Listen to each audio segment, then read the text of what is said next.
चांदोबाचा लिंब या ठिकाणी ज्ञानोबांचं पहिलं उभं रिंगण आता थोड्याच वेळात पार पडणार आहे। सगळी तयारी पूर्ण झालेली आहे। माऊलींचा रथ सुद्धा या ठिकाणी दाखल झालेला आहे। कुठल्याही क्षणी अश्व या ठिकाणी येऊ शकतात, ती धावू शकतात आणि त्यानंतर खऱ्या अर्थाने या उभ्या रिंगणाला सुरुवात होईल।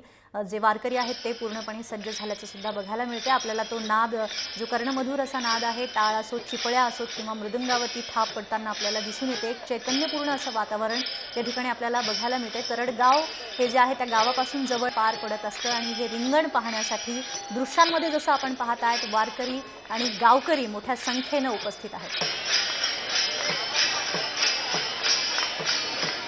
अग्निशमन दलाच्या गाड्या सुद्धा या ठिकाणी तैनात करण्यात आल्या। सुरक्षेच्या दृष्टीने सर्व उपाययोजना इथे केलेल्या दिसतात।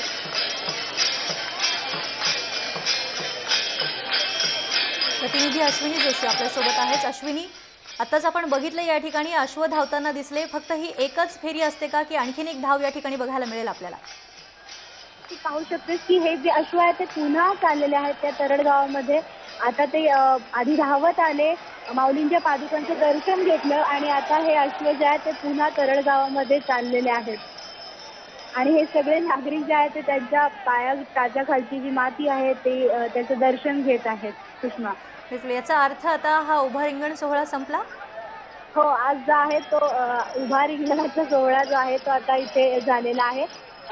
तरड गावापासून एक 10 मिनिटाच्या अंतरावर असलेले, 10-5 मिनिटाच्या अंतरावर असलेल्या पालखीपर्यंत हे जे मानाचे 2 अश्व आहेत माऊलींचे ते धावत येतात, वरती चढतात, पादुकांचं दर्शन घेतात, हार जो आहे तो घालतात पादुकांना आणि मग पुन्हा ते अश्व जे आहेत त्याच वेगामध्ये पुन्हा पळत जातात, धावत जातात। तर असा हा उभ्या रिंगणाचा सोहळा जो आहे तो आता इथे पार पडलेला आहे तरडगावमध्ये। बिलकुल, जरी अश्वांची धाव संपलेली असली तरी सुद्धा आता खऱ्या अर्थाने उधाण आलेलं आहे। या जे आपल्याला या ठिकाणी दिसतायत वारकरी, त्यांच्यामध्ये आता एक प्रकारचे खेळ सुद्धा सुरू होतील।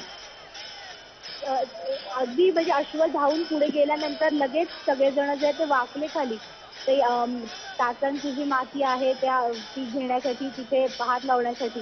तर उत्साहाला अतिशय उधाण आलेलं आहे। आता ही पालखी जी आहे ती या गर्दीतनं पुढे जाणार आहे। पादुकांचं दर्शन घेण्यासाठी सुद्धा सगळेजण थांबलेले आहेत।